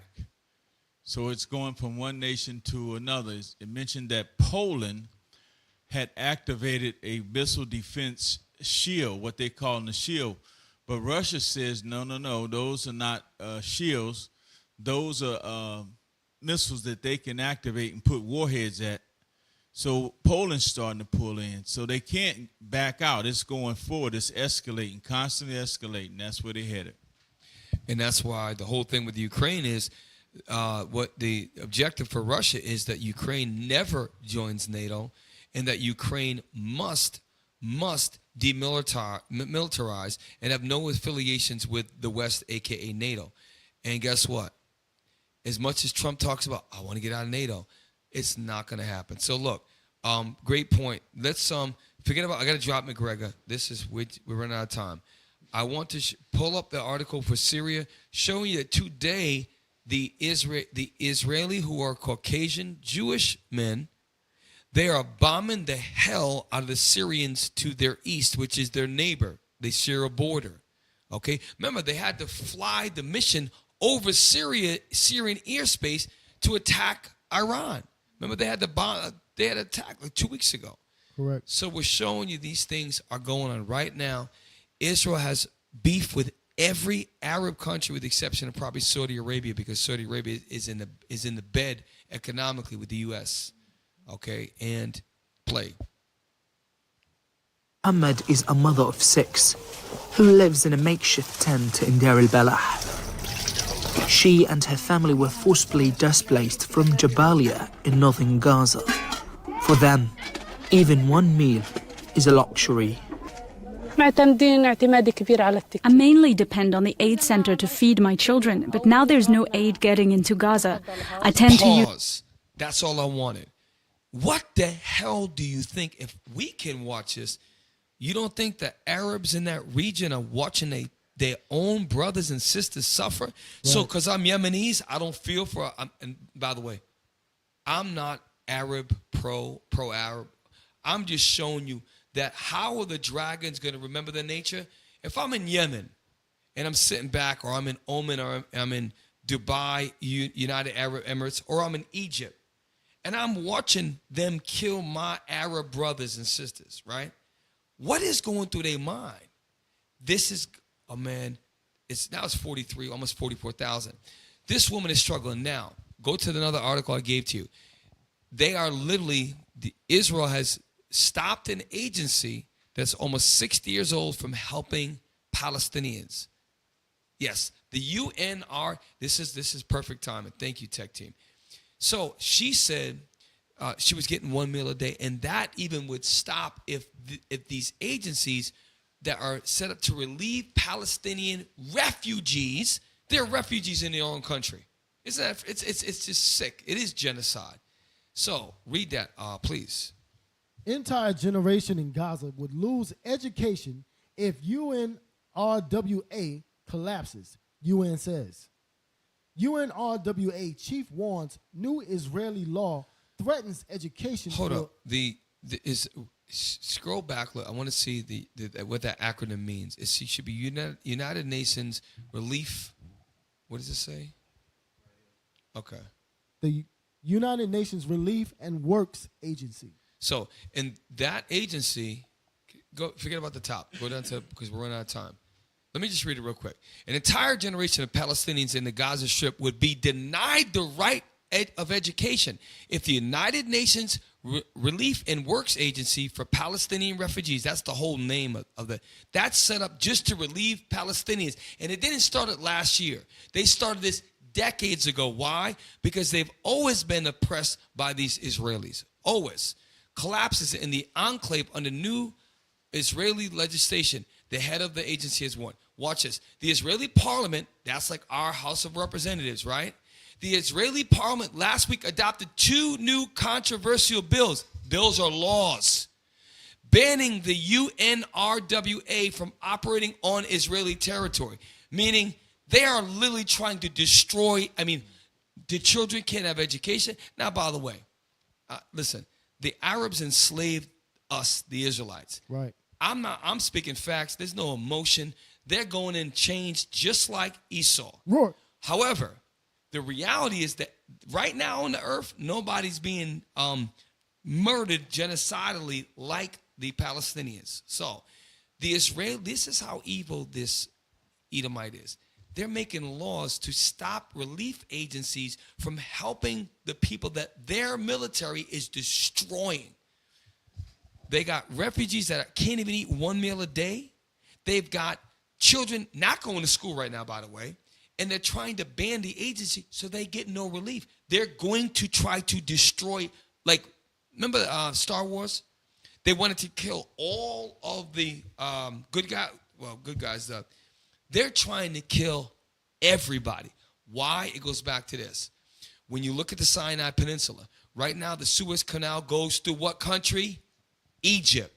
If you stop that and they build another canal, guess where the canal's shortest exit point is into the Mediterranean Sea? Gaza. I'm telling you, what they're doing is this. Y'all, maybe in this room you don't see this. Right now, they're positioning it so these white folks want to take over the whole region so they can set their shop up. Shipping lanes making billions and billions of dollars. There's precious metals and oil underneath all that land. They want to control the river to the sea to control all that damn region. And they're beefing with every Arab country. And guess what? The Most High behind all of it. Why?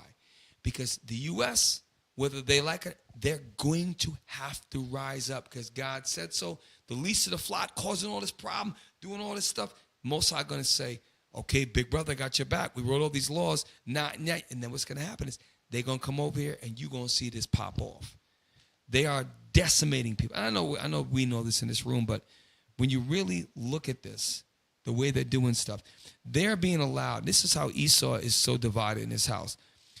We are seeing TikTok videos, Instagram, YouTube shorts of children being put together by their fathers, taking parts of their skull, putting it together with their arm. We're seeing this.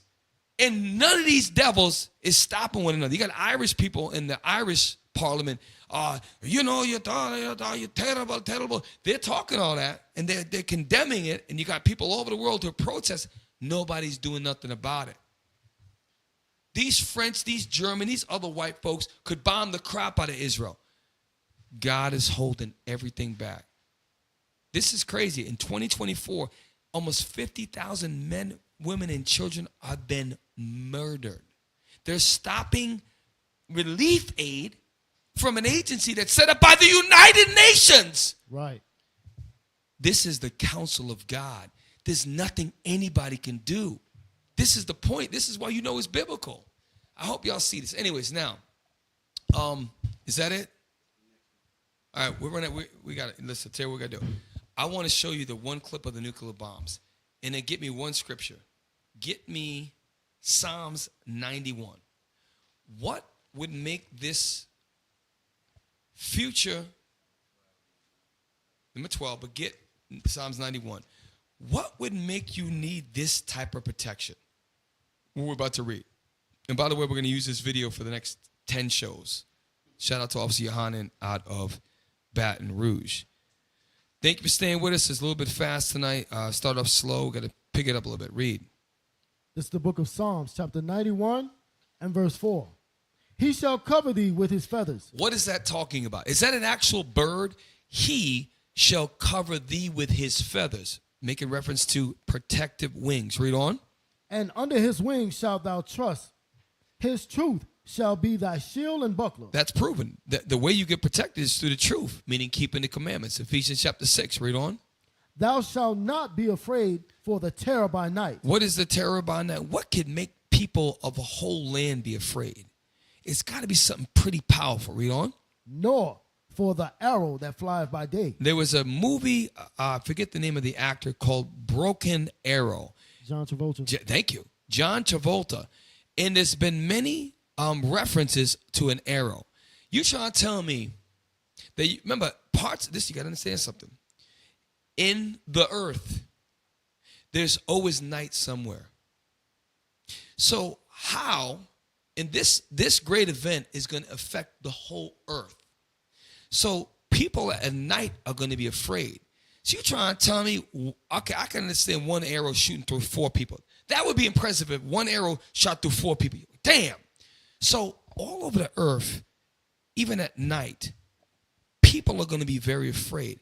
One arrow, this is talking about, as we know, thermonuclear bombs. And I'm building up for a reason, because I'm about to show a video that's mind-blowing. Read on.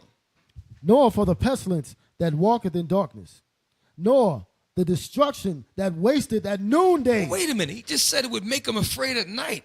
Now he's talking about noonday. It don't take 12 hours for a nuclear bomb to be destroyed. This is global, man. All around the earth, everybody going to get it, man. You got to see this. God is a king of terror. He's a fierce God. Read. 1,000 shall fall at thy side. So, wait a minute. It's an arrow, and 1,000 is going to fall at your side. But remember, now, if this was a real bird, wouldn't the bird's wing get destroyed?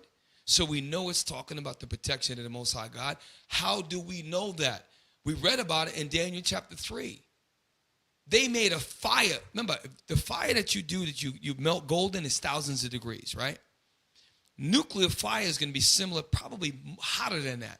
And Shadrach, Meshach, and Abednego came out with their clothes unsinged. So if you believe that, and I believe that, we're going to be protected from nuclear bomb blasts. You got to see it. Read on. And 10,000 at thy right hand. So if Yasa is, say, in one city, say he happened to be in California, and he's protected, he's got 1,000, but I'm over there in England, for example. What's going to cause, it's not just one place, it's all around. What's going to cause that? Because when Esau dropped them bombs, they got a thing called a dead man switch. That even after they die, if they get the bombs are still going to be launched. They said if North Korea launched one nuclear bomb, the U.S. would launch like 56. So it's either 56 or like 60 bombs. Why? Because once thermonuclear war starts, it don't end. Everybody dies. And that's the way God wants it. Read on. But it shall not come nigh thee. We want to be protected. Now, play the video, then we're going to close out to Larback Attack. Watch this video. Shout out to Yohanan. About to stop real quick. This is only, out of the top 5, the B-83 is the least of the powerful bombs. It's 3 minutes. We're going to just let it play all of you at home. I want you to really pay attention. I'm not going to stop and talk. Really pay attention to everything that's being said, because we're only doing number 5 right now. The next week we're going to do 4. We're going to lead all the way up to 1. Please, just listen. We got to fix our spirits, man. Play. The heavyweight of the U.S. arsenal, weighing about 2,400 pounds or 1,100 kilograms and stretching 12 feet or 3.7 meters in length with a diameter of 18 inches or 46 centimeters, it's roughly the size of a small car. But within this imposing frame lies a force of unimaginable destruction. The B-83 is a gravity bomb, meaning it's dropped from an aircraft and relies solely on gravity to reach its target. No rockets or propulsion systems, just a free-falling descent. This might sound simple, but the devastation it can unleash is anything but. Carried by strategic bombers like the B-2 Spirit stealth bomber and the B-52 Stratofortress, the B-83 can be delivered deep into enemy territory. With a blast yield of up to 1.2 megatons of TNT the B-83 is approximately 80 times more powerful than the bomb dropped on Hiroshima, which had a yield of about 15 kilotons. I said it wasn't going to do this. You have to understand something. Those of us who took history, Hiroshima was horrible. It was the atomic bomb. It was 1945. So to put it in perspective, that was 79 years ago. And by the way, let me just take a step back. This is only the 5th most powerful bomb, nuclear bomb, only the 5th. And one of these guys, did he say 80 times? 80 times more powerful than the atomic bomb. That movie, check the movie Oppenheimer out. They did test runs. That movie was a great movie. That bomb ended a war. 2 bombs, Hiroshima and Nagasaki. One of these small nuclear weapons, rewind it, I want to see if it says 80. Does it say 80? 3 is approximately 80 times more powerful than the bomb dropped on Hiroshima, which had a yield of about 15 kilotons.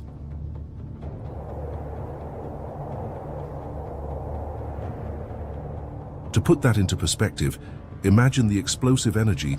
Real quick. So, Mount Everest is the tallest mountain, I believe, on the planet Earth. So, Hiroshima was much taller, thousands of feet taller than the A-bomb's explosion in 1945, 79 years ago, was taller than the Mount Everest. And that was a big, it changed everything. It's written about in the Bible when you read in Revelation. The B-83, which is only the 5th most powerful, which they have hundreds of these, is 80 times the power of 80 times the power as, I'm saying it wrong. You get my drift. Thank you. And they can drop that. It's called the gravity bomb. Look at the power of that alone. Now, I will be quiet. Now, just keep that in mind. Hiroshima is a little mushroom. Mount Everest is the tallest mountain on the earth. And that is the little B-83. Play. 0.2 million tons of TNT detonating in a single moment.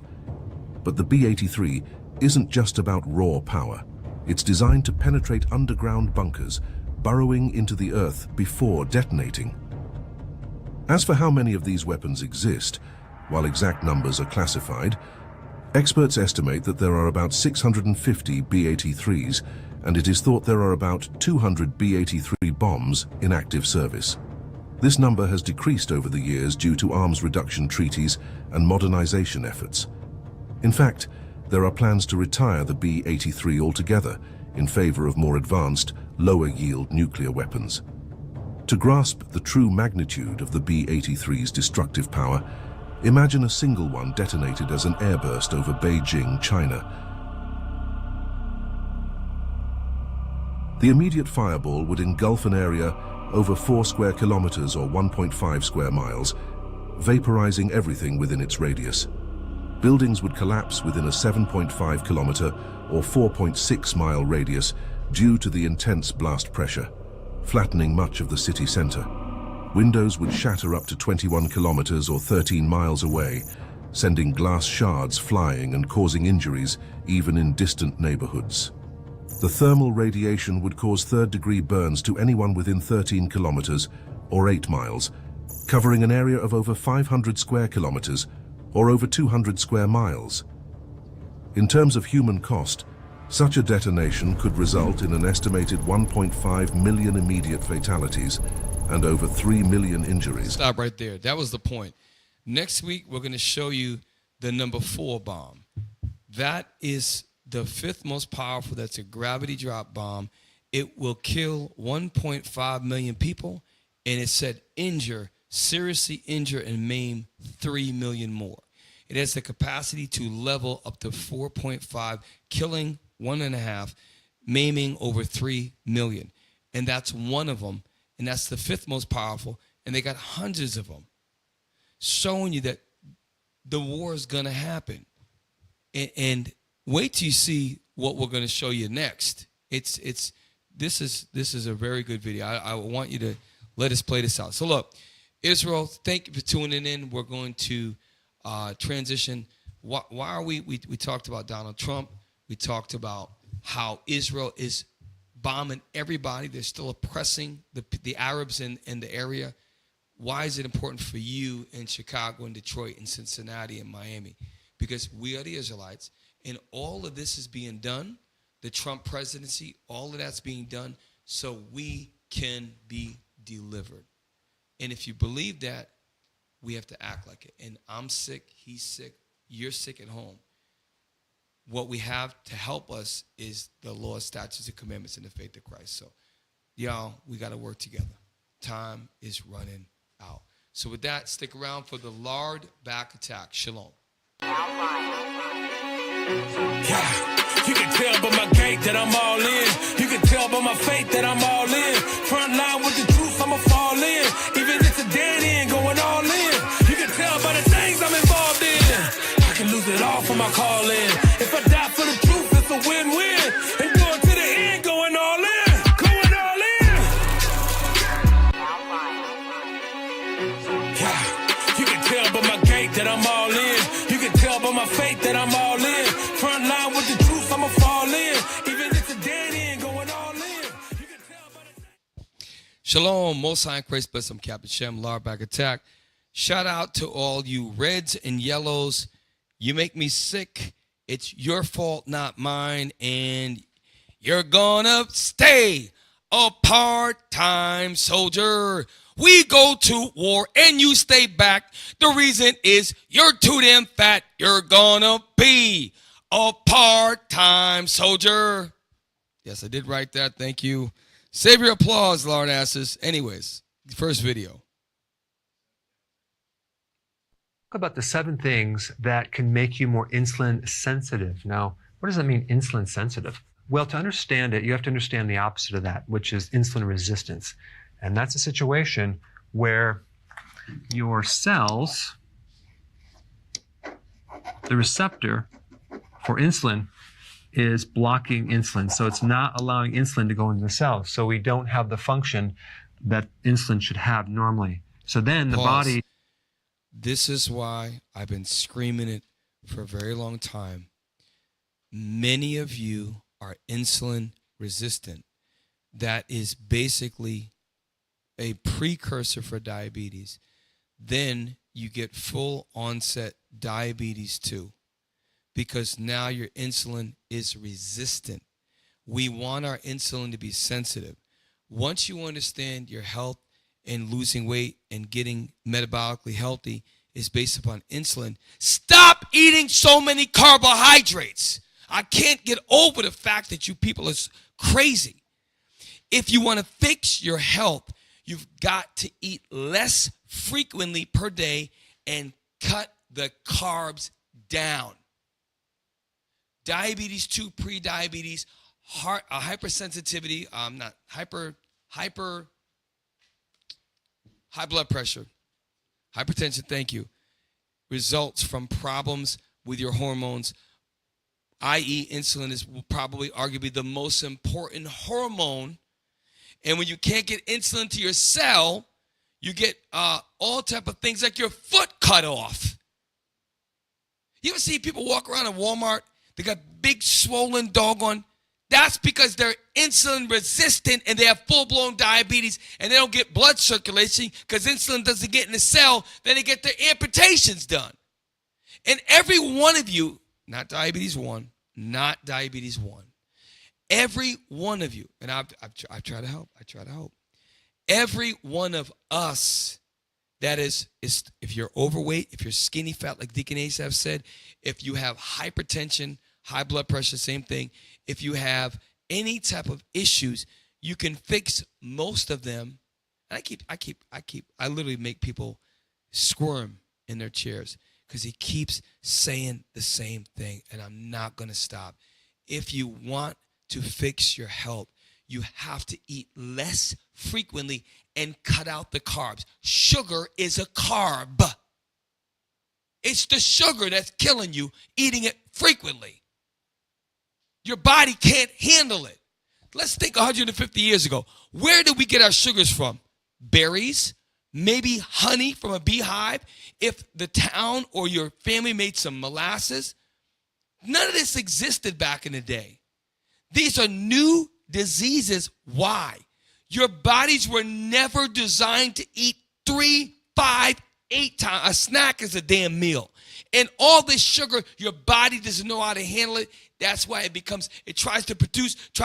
You become resistant to insulin. It can't go to the cell. And that's why people die of diabetes too. And it starts with cutting your toes off first. Then your foot. Then your friggin' leg. Because of the sugar. And you eat it too often. Pay attention, man. Every one of you lard asses can fix it. Now I'm going to be quiet. Let it play. The signal, so it starts putting more and more and more insulin out. So sometimes you have between 7 and 9 times the amount of insulin in your body because of insulin resistance.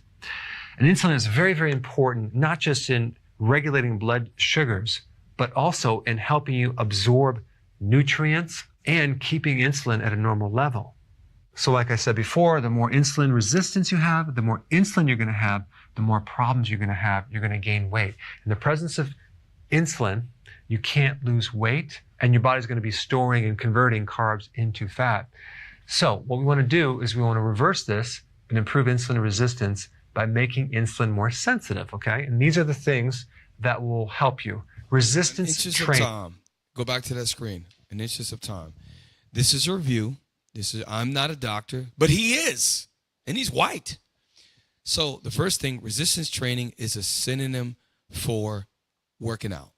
Weight training, the weight resist the gravity. So bench press, military press, squats, deadlifts, so on and so on, bicep curls, pull-ups, push-ups. That's resistance.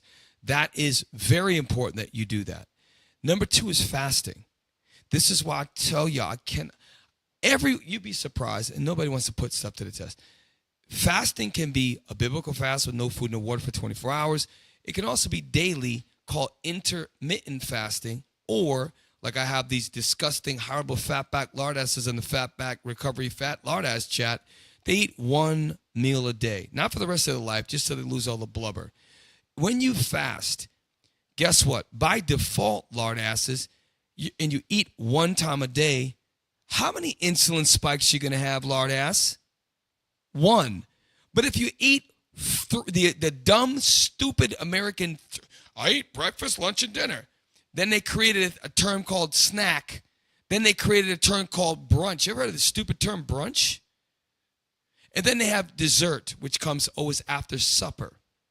So the average American is eating and spiking their insulin between 3 to 7 times a day.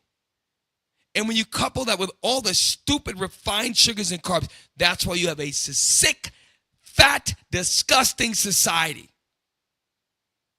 And all of it can be fixed, these 7 steps. You got to work out. Scriptures say moderation. You can't eat so many times a day. And then every once in a while you throw in fasting, water fasting. Inflammation goes down. The glucose goes down. Why? Because even if I do eat sugar, if I'm doing it once a day, my body has 2 hours to recover for the next time. You need to get sleep. Your stress goes down, and you need the fiber of veggies. And here's an example of a low carb. I got to just say this. Here's an example. If you really want to get healthy, first of all, talk to your doctor, because I'm not a doctor. I learned from my bishop. You're not going to blame me for nothing. Go to your doctor and ask him if it's all right. And after he denies you, because you got to eat this, and you figure it out on your own, if you are unhealthy, overweight, obese, have diabetes too, have hypertension, try this, you weak, fat people. Number 1, eat less meals. So if you're eating 5, go down to 2. Cut all the carbs out of your food, out of your diet, except the carbs from vegetable and low-sugar fruits. If you do that, and then you can have wild-caught fish, you can have eggs, you can have grass-fed beef, you can have certain sardines. I've been doing sardines, very, very good low-mercury fish. If you do that, watch what happens to your health. It might take, for some of you lard asses, 6 months. you can fix and reset your insulin to become more sensitive, which is what you need, and you can lose the weight and get healthy. Everybody that actually applies, it works. It works. Talk to your doctor. I have to be very demonstrative and very, savage-like to get through to some of you people. You make me sick. Go to the next video. I don't understand how there's any fat people still in IUIC. I don't understand it. Okay? You are metabolically, disgustingly sick. If you're 40 pounds overweight, you're sick. Play. Somebody realizes they have a problem. Either it's definitive, they've gone and gotten their insulin tested in a lab, or they're just judging by some of the other symptoms, the skin tags, the blood pressure, stuff like that. And they decide, it's time to take control of this and I want to do something about it. What are the biggest needle movers? Where do they start? Yeah. The biggest move is controlling carbohydrates in the diet. Stop! The white man told you again. That's a white doctor. The single biggest thing you could do is stop consuming so much carbohydrate. Let me give you an example. A cookie, let's break down the process of it. Think about the devilish mind of the white man. I'm going to take something I can make a high profit margin or off of and put 20 ingredients in it so I can preserve it to keep it on the shelf for 1 year.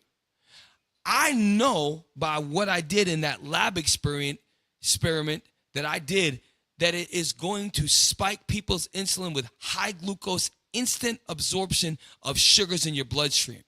Never designed. And then when you look at foods that have all these ingredients, this is why you're sick. Sirach 38 verse 4. This is why we're sick. So I, like you at home, should make a conscious, and I know sometimes some of us are poor. I've been there. You can still eat whole foods and get healthy even on a budget if you limit the times you eat a day. You can do it, man. Read, Solomon, officer. The book of Sirach, chapter 38 and verse 4. The Lord hath created medicines out of the earth. So that should give you a clue.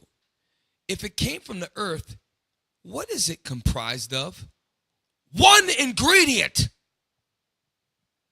Name one thing God grows that has 5 ingredients together packaged in one. An apple is, the ingredient is apple. Brussels sprout is a Brussels sprout. Beef, it was a cow that was eating grass. That's one ingredient. An onion, one ingredient. Kale, one ingredient. A sardine, one ingredient. A salmon, one ingredient. Tuna, one ingredient. Deer, venison, one ingredient. Now, if you take a salad and you have all one ingredients that were single source, that's not creating a lab experiment. We need to eat going back to that style. And don't eat so many times a day, you gluttonous lard asses. If you just listen, and I have to beat you over the head, y'all at home, you make me sick. You're walking around at 5'8" and you're 270 pounds and you're supposed to weigh 170. You start get depressed. You can take control back of your life, and some of you are 180 pounds overweight. You can take control. Stop eating so damn often. Fight through the first 2 weeks of carb withdrawal. Cut out the carbs, eat things that grow from the ground, and watch what happens to you. Give it 90 days, you'll be amazed.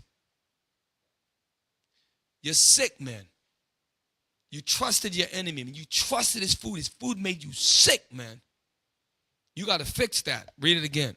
The Lord hath created medicines out of the earth. Yep. And he that is wise will not abhor them. Now let that video play, and then we got one more video. We started late today. And I don't really give a damn if I'm A, boring you with the same talk, or B, then log the hell off the show, you fat lard asses. You make me sick. You live in a country where you can choose. We got freedoms here. You can choose to eat healthy. And you can do it on a budget. You choose not to. And then you let your kids get fat. You weak parents. You weak parents, man. Play. Definitive. Now, actually, let me also add, a person could just start fasting. But I kind of put that into controlling carbohydrates. In fact, minute for minute, moving the needle the most, fasting is going to move the needle the most, no question. So pause. This is why I tell you. This is what the white man told you. 2 things that work the best. Number 1, fasting. The longest time without food. Number 2, cut carbs. If you do that, cut carbs and go longer between meals, meaning ultimately is eat 1 time a day. You weak fat ones that are eating 7 times a day, maybe you get it to twice a day first. If you do that, and you cut out the starches, the refined sugars, and the damn carbohydrates and keep them very low, you will fix your health. Just try it. That's why I am relentless. Every time I see you fat, I'm jumping down your friggin' throat. And some of you, I've been in New Orleans for almost 7 years, and I got men around me still to this day that don't listen. This is why I know we are the rebellious children that God spoke about. You sit and go eat the same damn way, the same methodology, the same foods, and you wonder why your fat lard ass remains sick and your children are sick. And if you can afford the packaged food, which is priced accordingly with inflation, you can afford single ingredient foods. Y'all been what's that word? You've been fooled and deceived by your enemies. Now, I take the serious hat off real quick, and now we're gonna laugh because this is such a fat country that there is different classifications of fat people. I found out. So now let's lighten it up a little bit and watch the debauchery and the absolute worst health. By the way, the United States of America, right now in 2024, this is the worst any people in the history of the world have ever been right now in this country. Never has been a time when people have been this metabolically disgusting in all of mankind history. To the point where, anyways, we're going to laugh. Go ahead, play it. 1416 is like a small fat. And if you don't understand what I mean by small fat, please look up the fatness spectrum. Okay, it is a small fat, but I don't think the majority of people are larger than a small fat. As we can see here from the fatness spectrum, a small fat is a 1x to 2x, 18 and lower, torrid size 00 to 1. A mid-fat is a size 2x to 3x or 20 to 24. A super fat is a 4x to 5x, and infinifat is a 6x and higher. I think you're kind of missing the point of this person's comment. The point of their comment is, girl, I'm plus size myself, and I can find clothes anywhere. So if you can't, you must be beyond plus size into like problem town, you know? Right next to we have a situationville. I am a size 26. It's alarming. It's alarming. So, brothers and sisters, there's a health. I'm looking at camera. There's a health revolution coming, and it's starting with the men. You ranking men are going to get in the green. You don't have an option. And the ones that don't get in the green, you're going to be that part-time soldier, and then you're going to fade to black. And then all the people that come in, they're all going to come in and realize, damn, I may be fat, but everybody around me is healthy. You're going to be the ones in the back of the congregation that are the grandfathered in fat back lard asses. Eventually, you're going to fall out this truth because it's a revolution. Then after all the men get in order, I think it's going to take 2 years or less. After all the men get in order, we're coming for you women.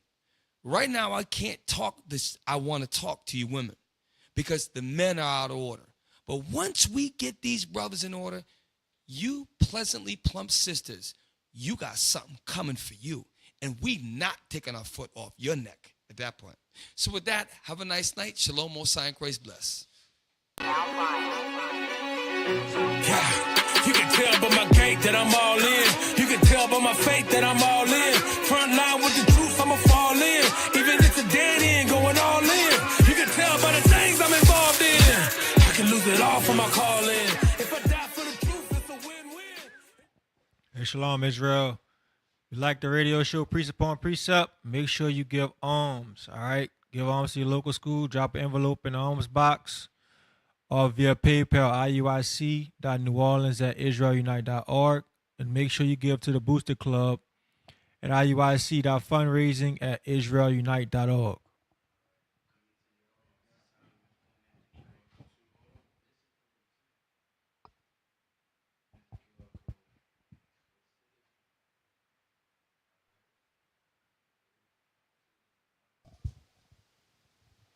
Shalom, shalom, shalom, Israel. Hey, you see this QR code right here? Make sure you donate. Donate. Donate to the Booster Club. Text to donate 646-982-3858. Shalom.